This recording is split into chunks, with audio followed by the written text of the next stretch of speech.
Trump নেতানিয়াহুর breakup হয়ে গেছে কিনা এই ধরনের আলোচনা বেশ কয়েকদিন ধরেই আছে। বিশেষ করে চুক্তির বিষয়টি ইসরায়েল সরাসরি বলেছে যে তারা কোনো এই ধরনের চুক্তি মানবে না, লেবাননে তাদের যে আগ্রাসন আছে সেই আগ্রাসন তারা চালিয়ে যাবে। এর মধ্যে দিয়ে একটি কথা সামনে চলে আসে, তাহলে কি যে আজ দুজনার দুটি পথ দুটি দিকে গেছে বেঁকে, সেই অবস্থায় কি চলে যাচ্ছে কি আসলে ট্রাম্প নেতানিয়াহুর যে সম্পর্ক এটা কি ব্রেকআপের দিকে চলে যাচ্ছে কি কি মনে হয় আপনার কাছে? ধন্যবাদ।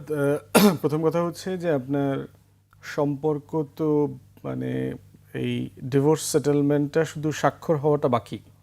এই তালাকনামার আলোচনাটা আসলে বহুদিন থেকে চলছে আর কি। ইরান যুদ্ধে আমেরিকা তো আসলে 8ই এপ্রিল হেরে গেছে, যেদিন প্রথম তারা আপনার চুক্তির আলোচনাটা টেবিলে এনেছে। এবং সেই 8ই এপ্রিল পর্যন্ত চিন্তা করে দেখেন যে দুই দেশ মিলে প্রায় 40,000-এর মতো বোম ফেলেছে ইসরায়েল এবং আমেরিকা মিলে। এবং তারপরেও তাকে হচ্ছে আপনার সেটেলমেন্টের জন্য প্রস্তাব করতে হয়েছে। এবং যে সকল বিশেষজ্ঞদের লেখা পড়লাম ইন্টারন্যাশনাল মিডিয়াতে, সব জায়গাতেই দেখেছি যে আপনার সবাই মোটামুটি একমত যে এই যুদ্ধে আমেরিকা ইসরায়েল হেরে গেছে, পরাজিত হয়ে গেছে। এখন সিম্পলি ট্রাম্প একটা এক্সিট রুট চাচ্ছে। এখন প্রশ্ন হচ্ছে যে তাহলে ইসরায়েলের কি হবে? এই যে সে একটা ফলস ফ্ল্যাগ অপারেশনকে এক্সকিউজ করে ট্রাম্পকে এখানে মানে ইনভলভ করে নিয়ে আসছে, যেটা আমেরিকার পররাষ্ট্রমন্ত্রী বলেছেন যে ইসরায়েল আমাদেরকে যুদ্ধে টেনে নিয়ে আসছে। মানে আমেরিকা তো প্ল্যান করে এই যুদ্ধটা করে নাই। এবং তাহলে এইটাতে আমেরিকা ঢুকলো কেন? এইটা বোঝার জন্য হচ্ছে আপনার জায়নিস্ট লবি বুঝতে হবে যে আমেরিকাতে আপনার পৃথিবীতে এখন ইহুদি আছে ধরেন 1.5 কোটি 2.25 কোটির মতো সারা দুনিয়াতে। তার ভিতরে 6 মিলিয়ন মানে 60 লাখ প্লাস হচ্ছে ইসরায়েলে থাকে, অ্যারাউন্ড প্লাস মাইনাস 60 লাখ হচ্ছে আপনার আমেরিকাতে থাকে। বাকিরা হচ্ছে Europe, Russia, south America, Argentina সব কিছু মিলায় বিভিন্ন দেশে আছে।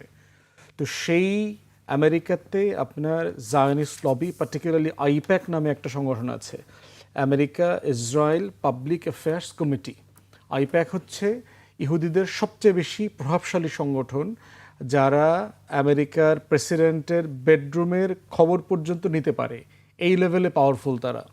এবং আপনার যখন আমেরিকাতে নির্বাচন হয়, কংগ্রেসে নির্বাচন হয় অথবা স্টেটগুলোতে নির্বাচন হয়, লোকাল যে আইপ্যাকের কমিটি আছে সেখানে এটা হলো ওই খাজা নাজিমুদ্দিনের দরগার মতো আজমিরে।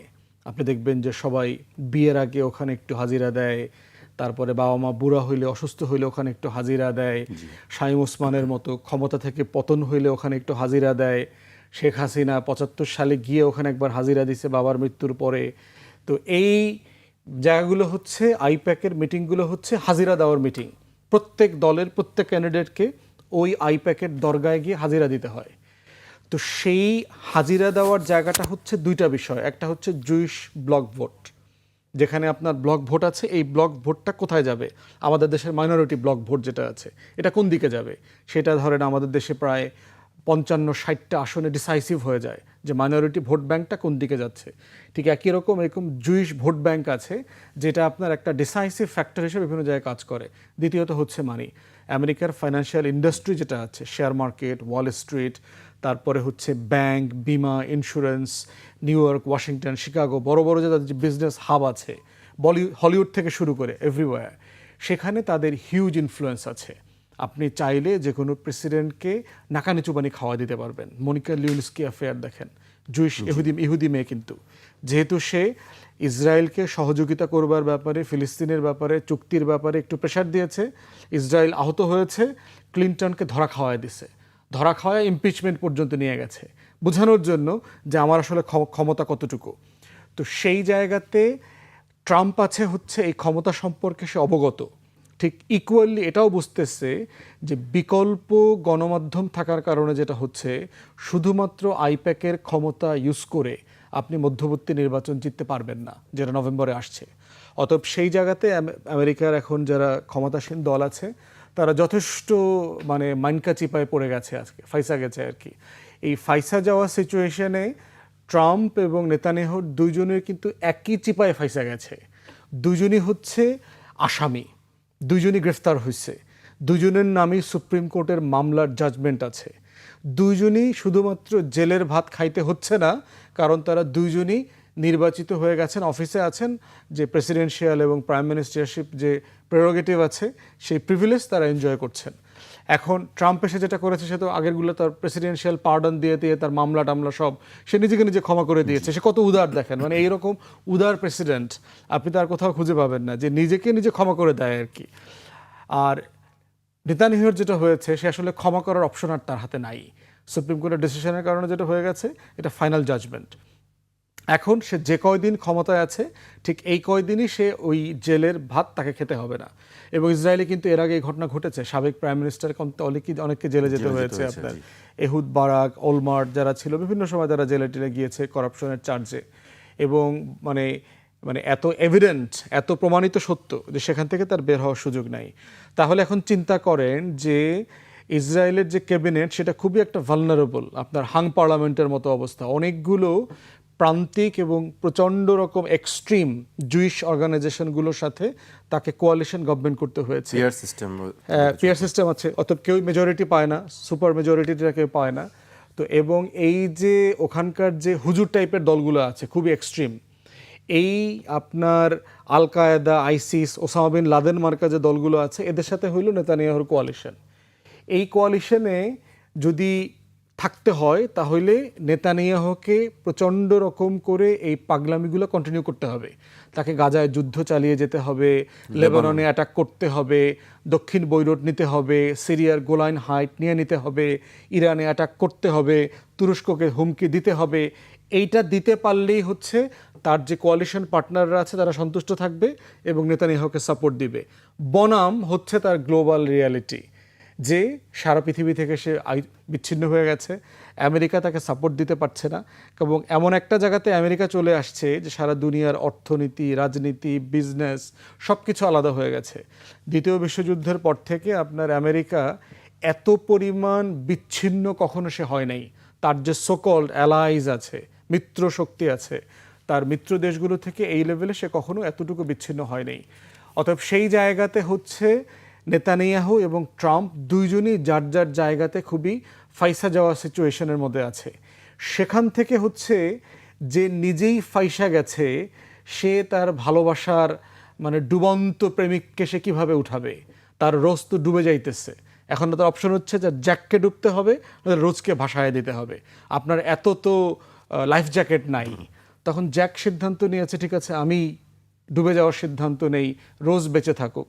তো এখন কে শেষ পর্যন্ত এই টাইটানিকের মানে অফুরন্ত ভালোবাসার মানে শেষ উজ্জ্বল নক্ষত্র হয়ে থাকবেন সেটা সময় বলে দেবে আগামী কয়েকদিনের মধ্যে। সেটি সময় বলে দেবে আসলে কে বেঁচে থাকবে। আর টাইটানিকের গল্প বলছিলেন, সেই পুরাতন কথা মনে করে দিলেন।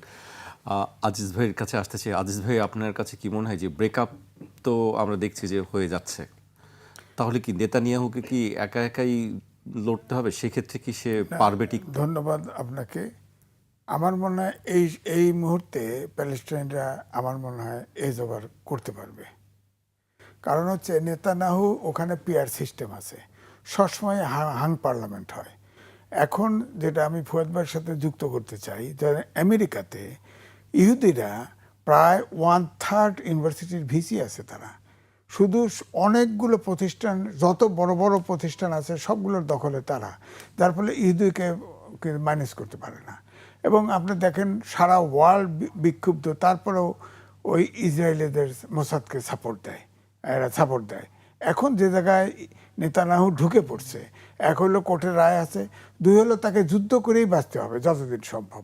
এছাড়া লেবানন করেন আর যাই করেন সে আইসোলেট তো হবেই।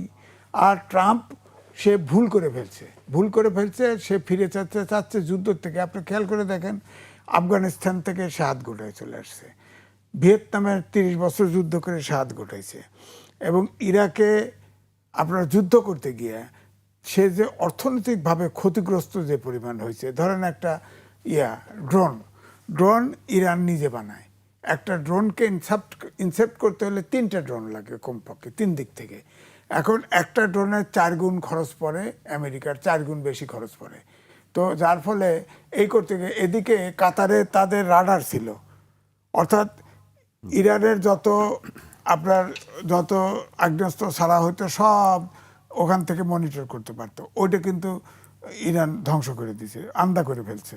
এখন যতই বলেন, এখন ওই লেবানন, ওই গাজা, এইখানে বোম মারা ছাড়া তার কোনো নেতানিয়াহুর আর কোনো স্কোপ নাই। আর দ্বিতীয়টা হচ্ছে আমেরিকার টার্গেট যেটা ছিল আপনার ইরানে, সেই টার্গেট তো অ্যাচিভ করতে পারে নাই, কারণ তারা রিজিম চেঞ্জ করতে পারে। হ্যাঁ, এক স্তর মেরে ফেলছে, আরেক স্তর আছে, এক পর এক স্তর সাজানো আছে, তারা তো মরতে প্রস্তুত।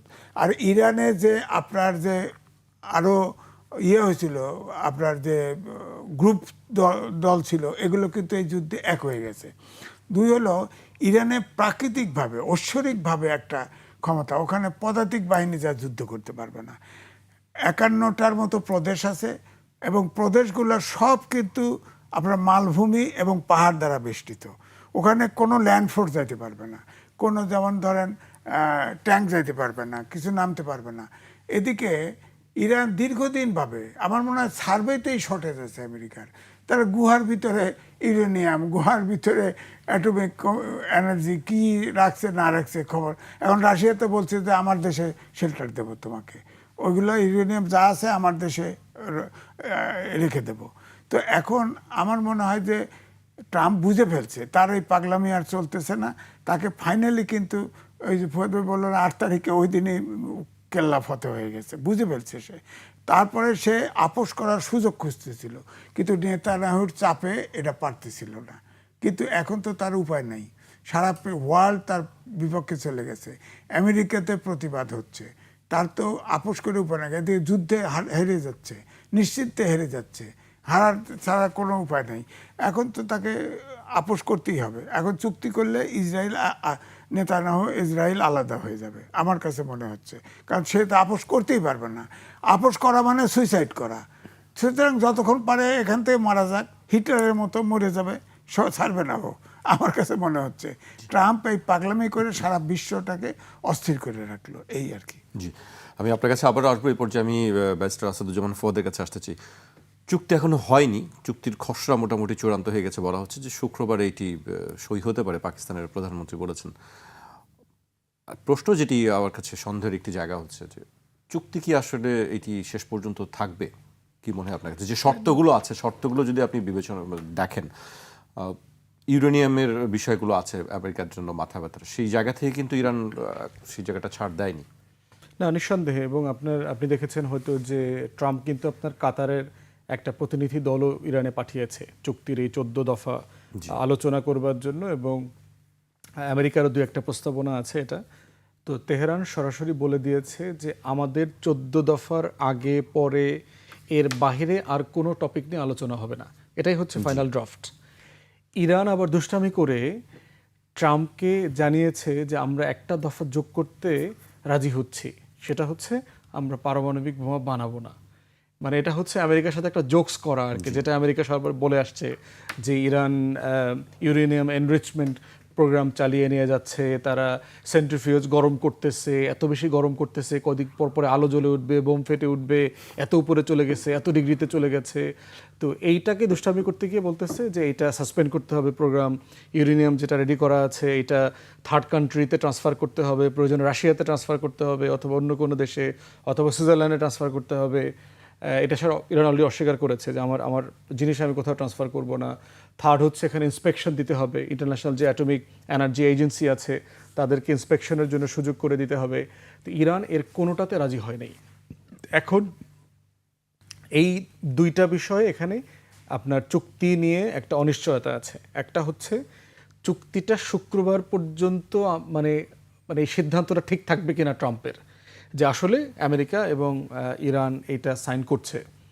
দ্বিতীয়ত হচ্ছে যেটা আপনি বললেন কারেক্টলি, যে এইটা চুক্তিটা স্বাক্ষর করবার পরে যেহেতু তৃতীয় পক্ষ এই চুক্তির অংশীদার, ইরান কিন্তু বলে দিয়েছে তৃতীয় যে কোনো ফ্রন্ট লাইন আমার রেড লাইন। মানে তুমি আমার সাথে চুক্তি করবা কিন্তু বৈরুতে অ্যাটাক করবা, গাজায় অ্যাটাক করবা, অথবা সিরিয়াতে গোলান হাইটে অ্যাটাক করবা, এটা বন্ধ করতে হবে, এটা ধরে নেওয়া হবে এই চুক্তি ব্রেক করেছে, অথবা এটা হলো তার রেড লাইন। থার্ড হচ্ছে কিছু কিছু বিষয় কিন্তু সে 30 দিনের একটা নোটিস পিরিয়ডে যাচ্ছে, যেখানে আসছে আমরা তো ফাইনাল ড্রাফট এখনো জানি না, তেহরান বলছে এটা একটা 30 ডেজের নোটিস পিরিয়ড থাকবে যে ইনিশিয়ালি এই চুক্তিকে আমেরিকা অনার করছে কিনা, ইসরায়েলকে সে কন্টেন করতে পারছে কিনা, তার উপরে গিয়ে একটা ফাইনাল চুক্তি হবে।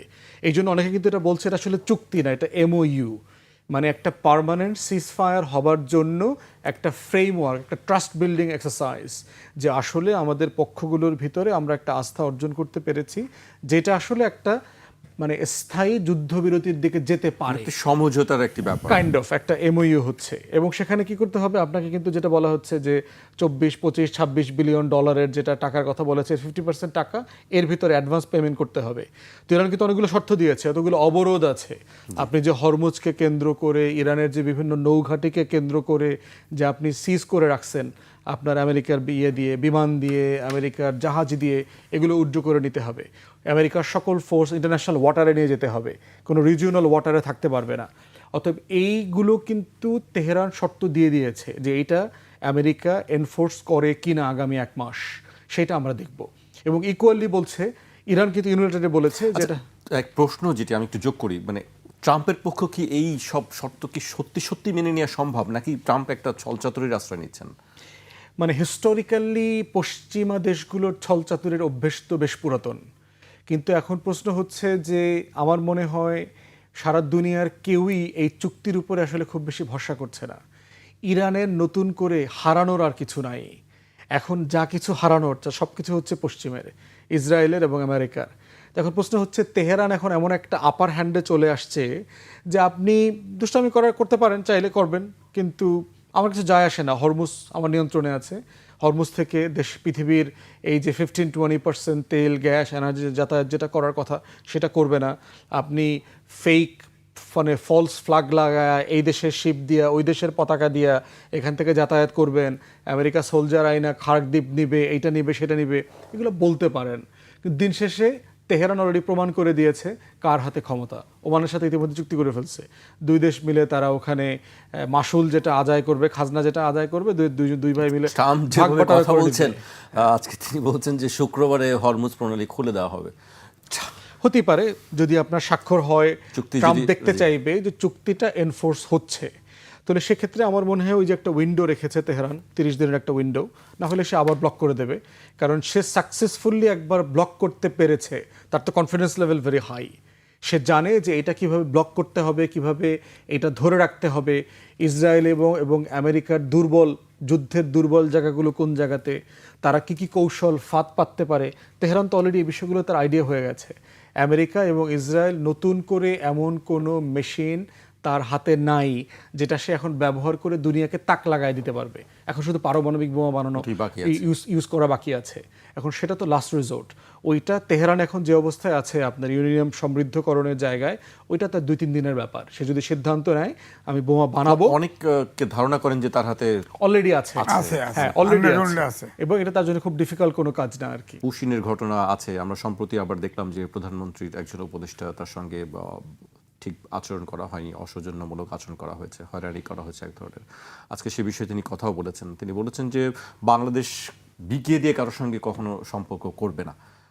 সেটি একটি জোরালো বক্তব্য। আমরা দেখলাম গতকালকেও ভারতের যে ভারপ্রাপ্ত হাই কমিশন আছে তাকেও ডেকে তলব করে বলে দেওয়া হয়েছে যে বাংলাদেশ এই ধরনের ঘটনার পুনরাবৃত্তি যেন না হয়। আজিজ ভাই, অনেকদিন হয়ে গেল এই পুশিনের বিষয় দিয়ে আগে আসি। এই জায়গাগুলোতে আসলে তারা এই কাজগুলো কেন করছে? তারা তো প্রপার চ্যানেলেই কাজগুলো করতে পারে। এই যে সাধারণ মানুষের প্রতি যে এক ধরনের কি বলবো অমানবিক আচরণ করা হচ্ছে, যে শিশুদেরকে, বৃদ্ধদেরকে তারা লাইনের পর রেখে দাঁড় করে দিচ্ছে, আবার তাকে কয়দিন পরে নিয়ে যেতে হচ্ছে, এই কাজগুলো করে লাভ কি তাদের আসলে? ভারত ধরেন আন্তর্জাতিক নদীর পানি আন্তর্জাতিক এগ্রিমেন্ট মানে না, পুশিনের ক্ষেত্রেও তারা মানছে না। বাংলাদেশ এবং ভারতের ভিতরে কিন্তু পুশব্যাকের জন্য প্রোটোকল স্বাক্ষর করা আছে। মানবাধিকার, জাতিসংঘের মানবাধিকার সনদে 2 দেশই অনুস্বাক্ষরকারী, এগুলো কিছু মানে না। ওখানে বলা আছে যে আপনার পুশব্যাক হতে পারে, কিন্তু থ্রু আপনাকে ধরেন আমাদের দেশে পুশিন করবে, তারা মনে করতেছে এটা বাংলাদেশি, হ্যাঁ, তাহলে আমাদের এমবেসিকে জানাবে, সেখানে লিস্ট দিবে, বাংলাদেশ প্রমাণ করতে হবে তাকে বাংলাদেশি। আইনি প্রক্রিয়ায় এটা প্রমাণ করতে হবে প্রকৃতপক্ষে সে বাংলাদেশি। আর ভারত একচোখা, আইন করছে, দেখেন না, গো হলো মাতা, কিন্তু অথচ থার্ড প্রবাসী আয় হলো গরুর মাংস। দেখছেন দ্বিচারিতা। তেমনি এখানে বলতেছে শুভেন্দু অধিকারী, তিনি আগে সেই বামফ্রন্ট করতো, পরে মমতা, এখন বিজেপি। সে এখানে দুটো এটা হতে পারে। একটা হচ্ছে যে হয়তো নরেন্দ্র মোদীর ইঙ্গিত আছে, শেখ হাসিনা কমপক্ষে 30-40টা চুক্তি স্বাক্ষর করে গেছে, এর ভিতরে ট্রানজিট নামে করিডোরও দিয়ে গেছে, সর্বশেষ যে চুক্তিটা আমি লিখেছি ওটাতে, ওটা করিডোর আসলে।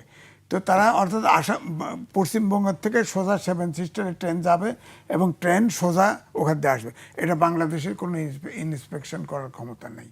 তো এটা তো আসলে করিডোর। এও হতে পারে শুভেন্দু অধিকারীকে বলছে যে তুমি তাফালিং করো যাতে চুক্তিগুলো বাতিল না হয়, চুক্তিগুলো বোর্ড ডাউন করে। 2 হলো আপনার ধরেন তিস্তা এবং গঙ্গা ফারাক্কা ব্যারেজের, এটা তো ডিসেম্বরে চুক্তি শেষ হচ্ছে। এটা কি এক ধরনের চাপ বাংলাদেশের উপর? তারা কি মনে করে যে এই ধরনের একটা চাপ দিলে তারা? এটা একটা চাপ, কিন্তু ওখানে আপনার দেখেন ভারত কার্নাড, সে হলো প্রতিরক্ষা বিশেষজ্ঞ, তিনি তো বলছেন যে রংপুর টংপুর এগুলো, হ্যাঁ, লালমনিরহাট সে লিখছে। এবং তার সাথে সাথে বুদ্ধারা, আপনার লেখক, সাংবাদিক, এরাও সুর মেলাইছে যে মার্কিন আমেরিকা যুক্তরাষ্ট্র যেমন আপনার কি ইয়েতে নিছিল, আপনার লুইজিয়ানা নিছিল, ফ্রান্স থেকে কিনে নিছে, ওরকম আপনার আমাদের রংপুরকে, অর্থাৎ তারা চিকেন নেক নিয়ে 20-22 কিলোমিটার যদি চীন বা অন্য কোনো দেশের সাথে যুদ্ধ লাগে, এটা যদি বন্ধ করে দেয় তাহলে 7 সিস্টার আলাদা হয়ে যাবে। হ্যাঁ, এই কারণে তারা বলছে এটাকে কমপক্ষে 150 কিলোমিটার বানাতে হবে। এখন ভয়াবহ কাণ্ড হচ্ছে, এই বিশেষজ্ঞ বলছে ভারত কার্নার যে রংপুরকে দখল করতে হবে, রংপুরে কিনে নিতে হবে, $20 মিলিয়ন দিয়ে কিনে নিতে হবে। যদি বাংলাদেশ রাজি না হয় তাহলে সে সামরিক শক্তি ব্যবহার করতে বলছে। অর্থাৎ ওই যুক্তরাষ্ট্রের মতো আগে কেনার প্রস্তাব, না হলে ওই শক্তি প্রয়োগ করে দখল করবে। এবং শুধু কথা এখানেই না, যে আমাদের বাংলাভাষী যত বাঙালি আছে তা রংপুরে ঢুকাই দিবে, আর রংপুরে যে হিন্দু আছে সেটা ভারতে ফিরিয়ে নেবে। হ্যাঁ, এরপরে ধরেন নতুন অ্যাম্বাসেডার আসছে, অ্যাম্বাসেডার তো আপনার বেনাপোল দিয়ে আসছে। সেখানে আসার আগে সে বলছে যে বাংলাদেশের এই 18 কোটি আর ভারতের অত কোটি মিলা গেলে কি হয়। হ্যাঁ, এটার অর্থ তো আমরা বুঝলাম না। কি এটার অর্থ কি আসলে আজিজ ভাই? এটা না, এটা 2 ভাবে হইতে পারে। একটা হলো যে বাংলাদেশ থাকার দরকার নাই, হ্যাঁ, সুতরাং এক হয়ে যাও। ফেসিলিটিতে পররাষ্ট্রমন্ত্রী বলছেন না যে স্বামী স্ত্রীর সম্পর্ক, ওরকম ভাবতেছে বাংলাদেশ আলাদা লাভ কি, এক মিলে গেলেই হয়, এটাও হতে পারে। আরেকটা হতে পারে যে ভাই ভাই আমাদের যুদ্ধ টুদ্ধ কোনো ঝামেলার দরকার নাই, মীমাংসা করে আমরা একসাথে থাকি, এরকম একটা ইঙ্গিত হতে পারে। তো এটা তো পরিষ্কার করতে হবে। একটা ডিপ্লোম্যাট কথা বলবে, তিনি তো কেন্দ্রীয় মন্ত্রী ছিল, তিনি এরকম একটা কথা বলছে, এটা তো যুক্তিযুক্ত না। আপনার বাংলাদেশ স্বাধীন দেশ মিলবে কেন, জনগণ কেন মিলবে? এমনকি সেও বলছে ফুটবল প্রেমও এক হইতে পারে, এটাও বলছে। এটা কি হয়? এটা কি আমাদের বাংলাদেশের স্বাধীন দেশ স্বীকার করে? তাহলে বলেন আপনি, তো প্রশ্ন হাতে আসেই। তারপরে জাহিদ সাহেব ধরেন গেছে, যাওয়ার পরে সে গ্রিন পাসপোর্ট নিয়ে গেছে, সে ডিপ্লোম্যাট পাসপোর্ট নাই, কিন্তু মিনিস্ট্রি থেকে তো ইনফর্ম করছে, তাকে তো সেই মর্যাদাটা দেওয়া উচিত ছিল। তাকে 3.5 ঘন্টা বসায় রাখছে, বলেন তো দেখি। সে গোসা করে চলে গেছে, অন্য দেশে চলে আসছে। এটা স্বাভাবিক। আপনি বন্ধুত্ব চাইবেন, পুশিং করতে থাকবেন, আবার রংপুর দখল করতে চাইবেন, উপদেষ্টা গেলে কথা বলবেন না, তারা এতক্ষণ ধরে যাচাই বাছাই করতে থাকবেন, এটা তো সম্পর্কের কথা না। আবার হিন্দু লেখছে ওখানে, ওই হিন্দু পত্রিকা লেখছে, পত্রিকা তো আরও ভয়াবহ কথাবার্তা লিখছে যে সম্পর্ক ভালো যাচ্ছে না। তারা তো বলছে যে এত কিছু না করে গঙ্গা এবং তিস্তা চুক্তিটা করে ফেলা দরকার বলছে। যে আমরা জানি যে ডিসেম্বরেই যে চুক্তির শেষ হচ্ছে মেয়াদ, সেখানে ভবিষ্যৎ কি, মানে চুক্তির ব্যাপারে কি আলোচনা বাংলাদেশের পক্ষ থেকে? আমার মনে হয় যে গভর্নমেন্ট মনে করতেছে চুক্তি হতেও পারে, নাও পারে, আর চুক্তি করে তো লাভ নেই। আমি কিন্তু বরাবরই বলি তিস্তা চুক্তি আর গঙ্গার চুক্তি করে লাভ নাই। কারণ হচ্ছে 40টা রিভার লিঙ্কিং প্রজেক্ট করতেছে তারা, ভারত। ওটা যদি করে, আমরা তো ওই ওভারে গঙ্গাও 40টার মধ্যে আছে, তিস্তাও 40টার মধ্যে আছে। আর তিস্তা তো সিকিম থেকে যে ওরা জলবিদ্যুৎ করছে, পানি কেন্দ্র করছে, এটা পানি তুলে নেয় 6টা ড্যাম দিয়ে। গজলডোবায় তো পানিই আসে না, আপনার গ্রীষ্মকালে তো পানিই নাই, পানি এই চুক্তি করে লাভ কি, পানি তো পাবো না। সুতরাং আমার কথা হচ্ছে যে যখন বর্ষাকালে পানি আসে নদীর প্রবাহ ওপেন করতে হবে।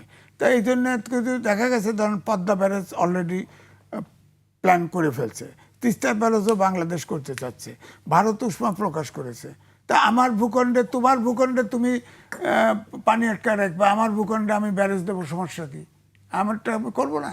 আমি স্বাধীন দেশে আমি তো পানি স্টোর করবো। তো এখন ধরেন পদ্মা ব্যারেজ নিয়ে প্রশ্ন, তিস্তা ব্যারেজ নিয়ে প্রশ্ন, এটা পলিপুরে শুকাবে না, সেটা পরেরটা পরে দেখব। আমার কথা হলো ভারত যদি উষ্মা প্রকাশ করে, তুমি কথা বলো, আমি সরকার টু সরকার কথা বলো। আমরা তো ওই এর পশ্চিমবঙ্গের মুখ্যমন্ত্রীর সাথে কথা বলবেন, আমাদের সরকার কেন্দ্রীয় সরকারের সাথে আলোচনা করবে। আমার কথা হচ্ছে যে তোমরা পানি প্রবাহ ছেড়ে দাও, নদীর আপনার তো নদীর গতিপথ তো রোধ করার এখতিয়ার নাই, আপনারা তো করতেছেন। এখন 40টা রিভার যদি এক করে ফেলেন তাহলে আমরা পানি পাবো কোথায়? আমাদের পানি দিতে হবে, তো পানি না দিলে তো আমরা বাদ দিব। হ্যাঁ, তো যেমন ধরেন ভারত ওই তিস্তার চুক্তি, তিস্তা বাদ করার ব্যাপারে হাসিনার সময় বিতর্ক হয়েছে না, ভারত কইছে আমরা করে দেবো, আর চীন কইছে আমরা করে দেবো। আমরা ভারতের কাছে, খাটাসের কাছে মুরগি বাগিয়ে দেবো কেন? আপনি বলেন, চীন ভারতকে যদি দেন, ওর নেই টাকা নাই, পয়সা নাই, তারপরে আসে ভারত তার ইন্টারেস্টে তার সুবিধা মতো করবে। আমরা তো করলে তার শত্রু দিয়ে করবো, অসুবিধে কি? তার শত্রু চীনকে দেবো, ব্যারেজ করো, আটকাও, ওদের জলে ডুবাও, আমাদের ডুবায় ওদের পানি ডুবাও, আটকাও পানি দিয়ে, এটাই তো করবো। সুতরাং আমি তো মনে করি এখন যে ওখানে যে ধরেন এই যে আপনার নিরাপত্তা বিশেষজ্ঞ, সে আবার কি থিঙ্ক ট্যাঙ্কেরও সে সিনিয়র ফেলো, সে যে এইটি বলতেছে, এবং ওখানের বুদ্ধিজীবীরা, সাংবাদিকরা সবাই কথা বলতেছে, রংপুর দখল করো, চিকেন নেক বাড়াও 150 কিলোমিটার, এটা রংপুর, এটা ভয়াবহ। তো আমি তো মীমাংসার জায়গা দেখি না সেখানে। আমি তো মনে করি যে এখন যে বিজেপি স্ট্যান্ড নিচ্ছে, যে পুশিং করতেছে, ঠেকায় দিচ্ছে, আমাদের কিন্তু বিজেপির শক্তি কম না, কারণ আমাদের কিন্তু বিজেপির গাইডলাইন হচ্ছে সুপারভাইজার হলো সেনাবাহিনী, আমাদেরকে বিএসএফ আর বিজেপি কিন্তু এক না। হ্যাঁ, বিজেপি অনেক, কিন্তু আমাদের হচ্ছে কি ওদের অনেক অনেক সোলজার, ওদের অনেক ইয়ে আছে, কেন্দ্র, মানে ওই যে উঁচুতে দেখে লাইট টাইট মারে, আমাদের এখানে লাইট টাইট নাই, আর জনগণের সাপোর্ট নিয়ে ঠেকাইতেছে। কিন্তু আমাদের তো এছাড়া বিকল্প নাই, আরও বিকল্প নাই। এখন জনগণকে সচেতন করা উচিত তাদের পুশিন ঠেকানোর জন্য, এবং তারা যদি পুশিন করতে চায়, আমরাও বলতে পারি যে তাদের আসাম এগুলা, শুভেন্দু অধিকারী বলে না, তো পশ্চিমবঙ্গ তো বাংলাদেশের সাথে থাকার কথা ছিল, আমরাও বলতে পারি। হ্যাঁ, আমরা বলতে পারি। আবার আমাদের দেশের পণ্য ধরেন, আমি তো গেছি, ধরেন আসামে গেছি, ত্রিপুরা গেছি, আমাদের দেশে কয়েকটা কোম্পানির ইউরোপিয়ান পণ্যের মতো হটকেক যেতে দেয় না, ডাম্পিং, অ্যান্টি ডাম্পিং দিয়ে আটকায় দেয়, এদের যেতে দেয়, তাদের পণ্য ঠিকই আসতেছে, কিন্তু মাঝখানে একটা বয়কটের হিড়িক পড়ছিল না, বয়কটে কিন্তু অনেক ইন্ডিয়ান পণ্য কিন্তু কেনা, অনেক বিক্রি কমে গেছে, এবং তারা এখানে এসে কারখানা করতেছে, অনেক করতেছে। জি আজিজ ভাই, আপনার বক্তব্য আমরা শুনছিলাম। আমি ব্যারিস্টার আসাদুজ্জামান ফুয়াদের কাছে আসতে চাই। আপনি খুব ভালোই জানেন ইন্ডিয়ার বিষয়গুলো সম্পর্কে, এবং সবসময় খুব উচ্চকিতভাবে কথা বলেন। আসলে বাস্তব অবস্থাটা কি? ওদের গণমাধ্যম যে খবরগুলো দিচ্ছে যে সম্পর্ক ভালো নয়, আবার যে ঘটনাগুলো ঘটছে, সম্পর্ক আসলে কোন পর্যায়ে আছে, বা সামনে কোন দিকে এটাই যেতে পারে বলে আপনার কাছে মনে হয়? ভারতের সাথে আমাদের কখনো কোনো সম্পর্ক ছিল না। তো আসলে ভারতের সাথে রাষ্ট্রীয় সম্পর্ক যদি দেখেন, আপনার এটা একান্তই ছিল শেখ মুজিবের সাথে, শেখ পরিবারের সাথে, সর্বোচ্চ বলতে পারেন আওয়ামী লীগের সাথে আপনার ভারতের কংগ্রেসের একটা সম্পর্ক ছিল। রাষ্ট্র আকারে তো ভারতের সাথে বাংলাদেশের কোনো সম্পর্ক কোনোদিন তৈরি হয় নাই, এবং তৈরি হয় নাই বলেই এই যে আচরণটার কথা বলছেন না, ধরেন জাহিদ ভাইকে আমরা হয়তো চিনি বলে বুঝতে পারতেছি তাকে হেনস্থাটা করেছে, এটা কিন্তু কোনো নতুন ঘটনা না। বাংলাদেশি ছাত্রছাত্রীরা যারা দিল্লিতে অথবা ভারতে পড়তে যায়, অথবা ট্রিটমেন্টের জন্য যায়, অথবা ট্রানজিট ভিসায় থাকে, এদের সবাইকে কিন্তু বিভিন্ন ফর্মে ভারত হেনস্থা করে, কোনো কারণ ছাড়া হেনস্থা করবে। ভারতের বলিউডের সিনেমাগুলোতে দেখবেন, অথবা যে কলকাতার থার্ড ক্লাস ফোর্থ ক্লাস মুভিগুলো যেগুলো বানায়, এগুলোতে দেখবেন যে একই ধরনের পিকচার তারা ক্রিয়েট করবার চেষ্টা করে, যে বাংলাদেশ থেকে অনুপ্রবেশকারী ঢুকতেছে, আইএসআই এর লোকটার সাথে ওনার সম্পর্ক আছে, অস্ত্র কিনতেছে, সেভেন সিস্টার্সকে আলাদা করবার চেষ্টা করতেছে। মানে যেটা তাদের ইমাজিনেশনে আছে, তারা যেটা নিয়ে ভাবে, স্বপ্ন দেখে, তাদের মুভিগুলোতেও কিন্তু দেখবেন এই ভিলেন ক্যারেক্টারগুলো তারা তৈরি করে। ইদার পাকিস্তানিদেরকে বানায়, তা না হলে হচ্ছে বাংলাদেশিদেরকে বানায়। তাহলে এই ইমাজিনেশন এবং বাস্তবতাটা কিন্তু নতুন কোনো ঘটনা না, এটা একটা প্রাত্যহিক ঘটনা। গত কয়েকদিন আগে তো আপনি দেখেছেন যে চেন্নাইতে একটা হাসপাতালে বাংলাদেশি রুগীকে ইন্ডিয়ান ডাক্তার নার্স মিলে মারধর করতেছে। কেন? সে একটু জানতে চাইছে এটা কেন, এটা না, অথবা এরকম কিছু একটা ব্যাপারে। তো এই হেনস্থাগুলো কিন্তু কন্টিনিউ চলে আসতেছে, এবং বাংলাদেশ সরকারের নতজানুপ রাজনীতির কারণে যেটা হয়েছে, এটা এমন একটা পর্যায়ে চলে গেছে যে আমার স্বরাষ্ট্রমন্ত্রী, আমার পররাষ্ট্রমন্ত্রী, আগের আমলের এবং বর্তমান আমলের স্বরাষ্ট্রমন্ত্রী, তাদের দেখবেন অক্ষরে অক্ষরে শব্দে শব্দে তাদের বক্তব্য মিলে গেছে। বাংলাদেশের সুশীল সমাজ, এই যে গণমাধ্যম, বাংলাদেশের সাংবাদিক, ভারতের আলোচনা আসলেই দেখবেন বাংলাদেশিদেরকে দায় দেওয়ার একটা টেন্ডেন্সি তাদের মধ্যে আছে। রাষ্ট্র আকারে আমার দায় কি? আমার নাগরিকের ভুল ত্রুটি থাকলে সেটা আমি আলোচনা করব, কিন্তু আমার নাগরিকের কারণে তাকে সীমান্তে হত্যা করা হচ্ছে, আমার লোকটাই মনে হয় মাদক ব্যবসায়ী ছিল, আমার লোকটাই মনে হয় চোরাকারবারি ছিল, আমার লোকটাই মনে হয় অবৈধভাবে ওখানে ঢুকতে চেয়েছে। বাংলাদেশিরা কি আপনার কলকাতার ফার্ম থেকে গরু চুরি করে আনে, না ইন্ডিয়ানরা গরুটা এই পর্যন্ত নিয়ে আসতেছে? তাহলে আমার যে গরুটা অবৈধভাবে এখানে আসতেছে, আমার মালটা যে অবৈধভাবে আসতেছে, আমাদের এই ক্রস বর্ডার ব্যবসায়ীরা কি ওর কোম্পানি থেকে মালটা চুরি করে আনছে, না ওর দেশের লোকরাই চুরি করে এই পর্যন্ত পৌঁছায় দিয়ে গেছে? তাহলে ক্রস বর্ডার ট্রেড একটা গ্লোবাল রিয়ালিটি, সারা দুনিয়াতে আছে। বৈধভাবে অবৈধভাবে এই ট্রেডটা আছে। এখন আপনি এই ট্রেডটাকে বৈধভাবে যদি করতে দেন, অবৈধ মার্কেট বন্ধ হয়ে যাবে। সিম্পল জিনিস। আপনি যদি এটা অবৈধভাবে করতে অ্যালাউ করেন, তাহলে চলবে। এবং এইটার সাথে পিওরলি অর্থনীতি জড়িত। এটার সাথে আপনার হিন্দু, মুসলমান, বিজিবি, বিএসএফ, ওইদিকে শুভেন্দু, বিজেপি, কংগ্রেস, এটা সব সরকারের আমলে সব সময়ে এই জিনিসগুলো চলেছে। এখন সেই জিনিসটার জায়গা থেকে আমরা দেখেছি যে ভারত কখনো বাংলাদেশকে রাষ্ট্র আকারে বোধ করে না, মনে করে না। যদি করত, সে বন্ধু বেশি যত ধরনের বদমাইশি শয়তানি করা দরকার তার এগুলো করতো না, প্রয়োজন নাই। যেমন ধরেন আমাদের কি নদীতে পানির অভাব আছে?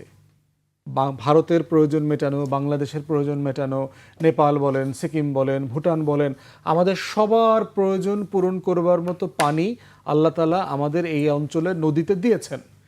তাহলে বিষয়টা হচ্ছে ম্যানেজমেন্ট, যে আপনিও ভাই এখান থেকে 5 লিটার পানি নেন, আমারও 3 লিটার দরকার, আমি নেই, নেপালের 1 লিটার দরকার, নেন, সবাই মিলে নেন না। কিন্তু আপনি ব্লক করে দেন কখন? যখন আপনার ভিতরে ঘৃণা তৈরি হয়, যখন আপনি বোধ করেন ওদেরকে শিক্ষা দিতে হবে, ও যেন কখনো আমার সাথে বেয়াদবি না করে। তাহলে আপনার বাড়ির পাশ দিয়ে যে রাস্তাটা আছে, যেটা দিয়ে পাশের বাড়িতে যায়, ওইখানে আপনি একটু কাটা বিছায় রাখবেন, আপনি খেজুরের ডাল কাইটা ওইখানে বেড়া দিয়ে দিবেন। কেন করতেছেন? আপনার দরকার নাই, কিন্তু হুদায় আরে ও যাইতেছে কেন, আটকায় দিই পথ আর কি।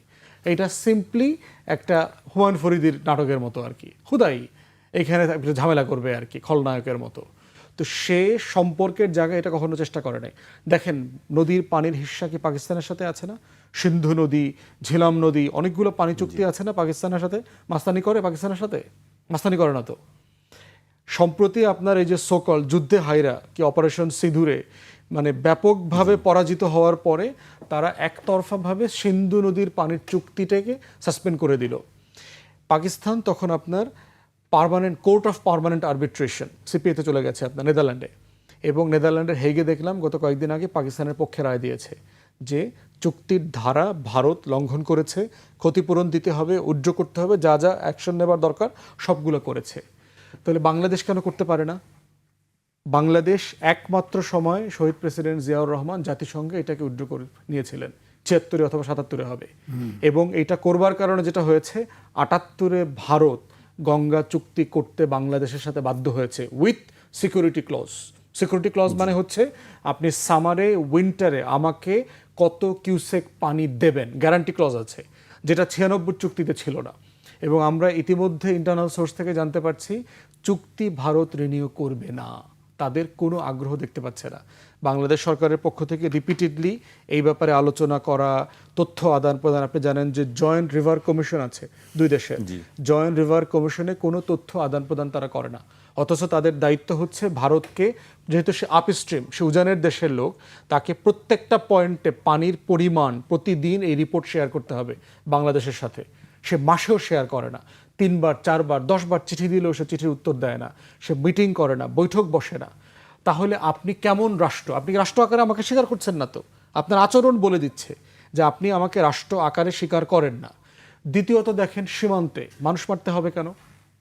Indian border security force act যেটা আছে আপনার, বিএসএফ যে আইন দ্বারা চলে 1968-এর অ্যাক্ট, সেই অ্যাক্টে পরিষ্কার করে বলে দেওয়া আছে যে আপনি কিভাবে বর্ডারে অনুপ্রবেশ ঠেকাবেন।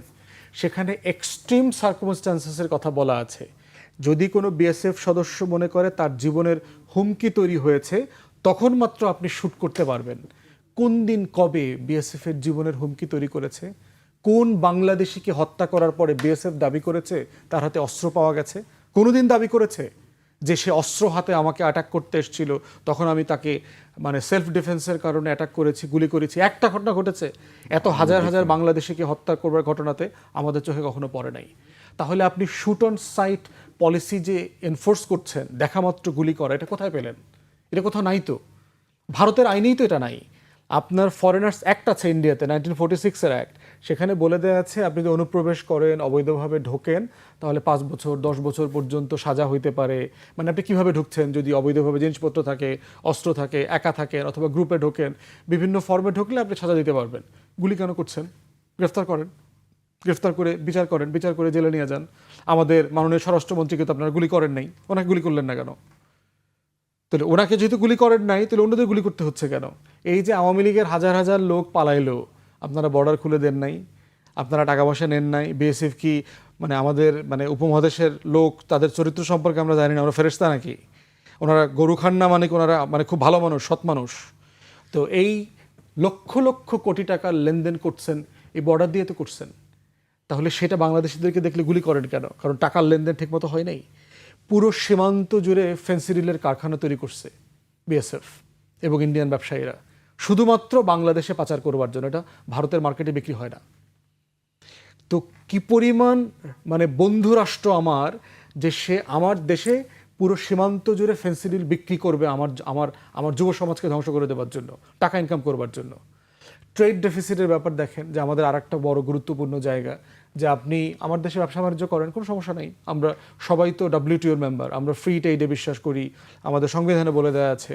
তাহলে আপনি আমার দেশে সব পাঠাইতে পারবেন, আপনার দেশে পাঠাইতে পারা যাবে না? আপনি দেখবেন এই যে বাংলাদেশের নাটক সিনেমার যে সোকল বাংলাদেশি স্টাররা আছে, কিন্তু ওখানে কি অ্যাসোসিয়েশনকে টাকা দিতে হয়? ভারতের কোনো নায়ক নায়িকা এখানে এসে অভিনয় করতে গিয়ে এফডিসিকে টাকা দিতে হয়? দিতে হয় না তো।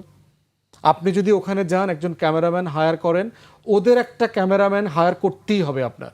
আপনি যতজন ক্রু ঢাকা থেকে নিয়ে যাবেন, অতজন ক্রু ওখান থেকে হায়ার করবেন, অথবা তাদের পার ডে রিউমানারেশনের টাকা আপনি স্টেশনকে দিয়ে দিবেন। তাহলে একই রকম কেন?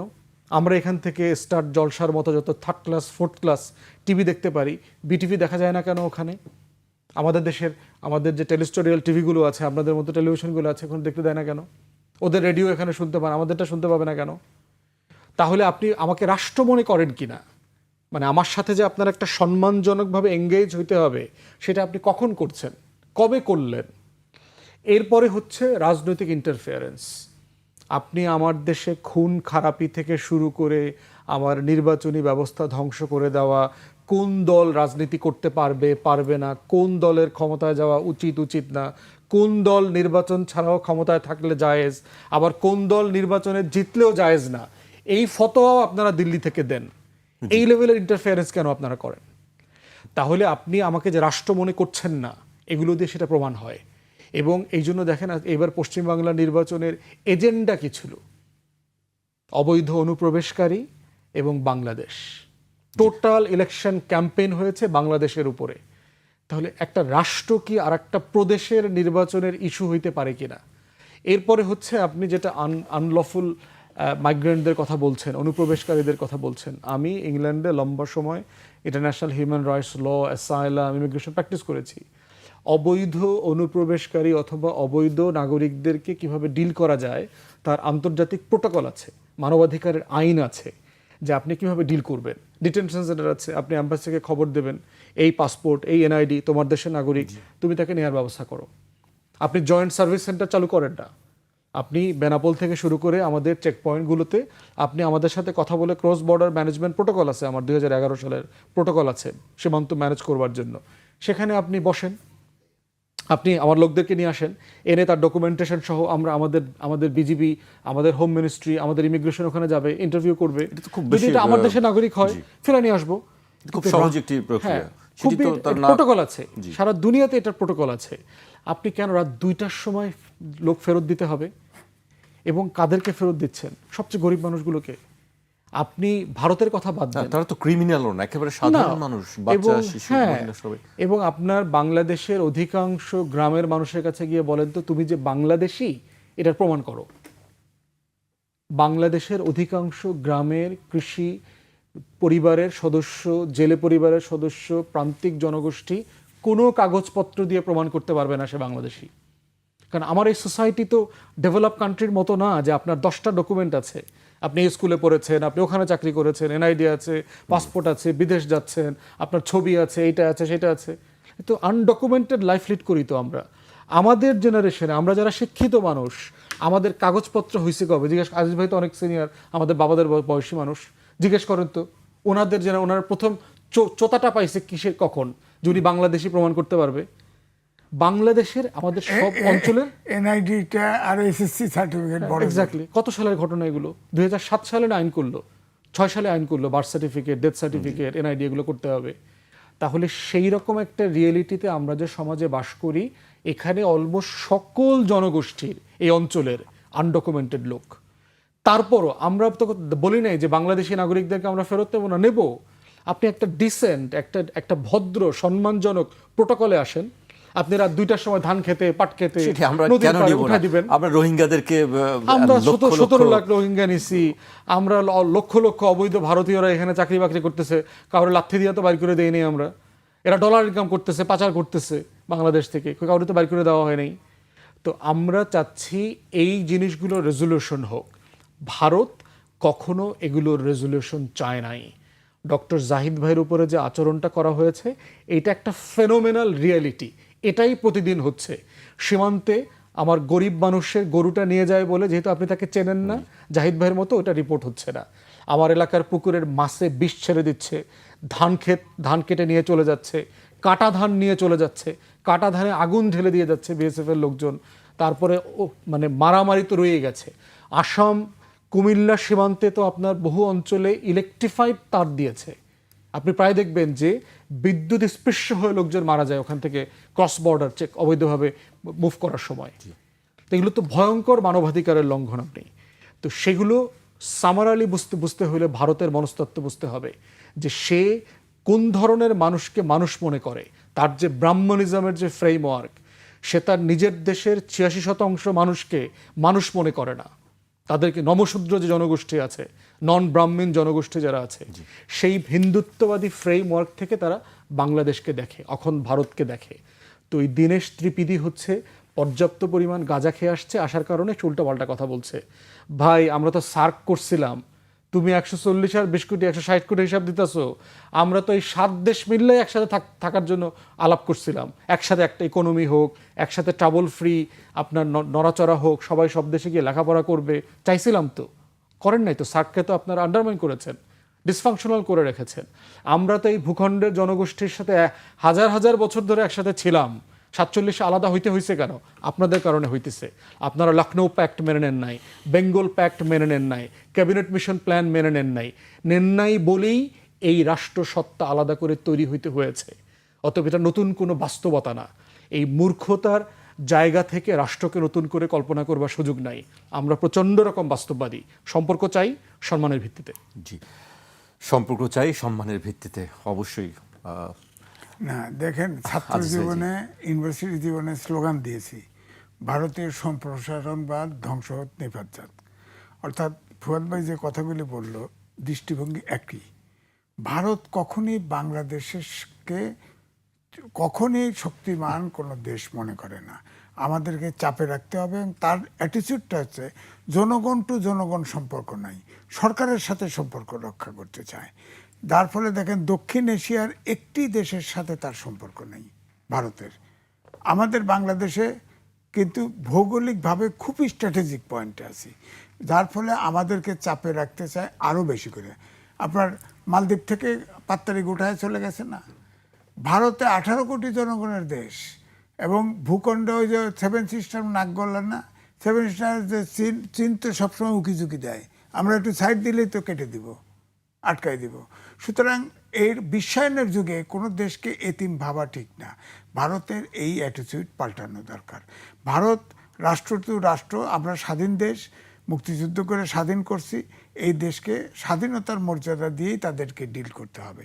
কিন্তু জোর করে শুধুমাত্র সরকারকে তাবেদার বানানো যাবে, কিন্তু জনগণকে বানানো যাবে না। সুতরাং এই অ্যাটিটিউডটা তাদের ভিতরে আর যতক্ষণ না আসবে, আমাদের সাথে ততক্ষণ পর্যন্ত এই ধরনের টানাপোড়েন চলতেই থাকবে। আপনি ধরেন গরুর কথা বললো, গরু 200-100 কিলোমিটার দূর 300 কিলোমিটার থেকে হেঁটে নিয়ে আসে, ওটা কি বাংলাদেশে যা নিয়ে আসে?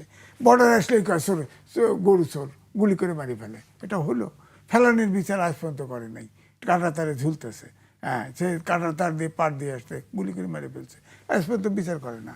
অর্থাৎ এদেরকে আনঅফিসিয়ালি বিএসএফকে ফ্রি লাইসেন্স দেওয়া হয়েছে হত্যা করার জন্য। সুতরাং এটা তো প্রতিবাদ করা, প্রতিরোধ করা, এভাবেই চলতে হবে ওদের সাথে কোনো সময়ই আমরা ভাই ভাই সম্পর্ক, যেটা ত্রিবেদী বলার চেষ্টা করছে, এই সম্পর্ক আসলে হবে না। দেখেন একটা গ্রুপ কিন্তু ঠিকই এটা বলতে পারে নাই, বলেন তো দেখি যে যুক্তরাষ্ট্রের মতো দখল করে নেবে রংপুর, এটা হলো কথা? এখানে বন্দুক ধরা ছাড়া কোনো রাস্তা থাকে খোলা? এখানে কোনো মুখের ভাষায় কথা বলা যায়? বলেন, একটা স্বাধীন দেশ একটা অঞ্চল সে কিনে নিয়ে যাবে, না হলে সে সামরিক শক্তি ব্যবহার করবে? বলেন, সে একটা রীতিমতো একটা লোক। এবং এই জন্য বলছি যে আমাদের সাথে এই কষ্টের সম্পর্ক থেকেই যাবে। আমরা প্রতিবেশী দেশ, 3 দিকে আছে, আমরা সম্পর্ক রক্ষা করতে চাই, কিন্তু সমতার ভিত্তিতে। কোনো সময় যদি এক্সপ্লয়েট করতে চায়, এটা সম্ভব হবে না। হ্যাঁ, আমরা কিন্তু বাংলাদেশে যাই বলছি, আমরাও কিন্তু পারি। অন্তর্বর্তীকালীন সময় বলছি, ওই 7 সিস্টারের কথা বলছিল তো আগুন জ্বলে গেছিল। 3 সিস্টারে তাদের বড় ধরনের দুর্বলতা, তারা যদি আমাদের এইভাবে হাতড়াইতে থাকে, আমরা ঠিকই ওখানে হাত দেবো। চীনকে বলবো, ভাই তুমি আমার ভাই, একটু আগায় যাও, আমরা সাইড দেবো। তখন কি করবে? এবং 7 সিস্টার যতক্ষণ আলাদা না হবে, ততক্ষণ পর্যন্ত বাংলাদেশের সাথে এই সম্পর্ক, এই ধরনের খারাপ সম্পর্ক ভারতের থাকবেই। সুতরাং এটা আমি বলে দিলাম। সুতরাং আমি মনে করি অবিভক্ত ভারত বাংলাদেশের জন্য সবসময়ের জন্য থ্রেট। সুতরাং এই ভারতকে অ্যাটিটিউড পাল্টাতে হবে।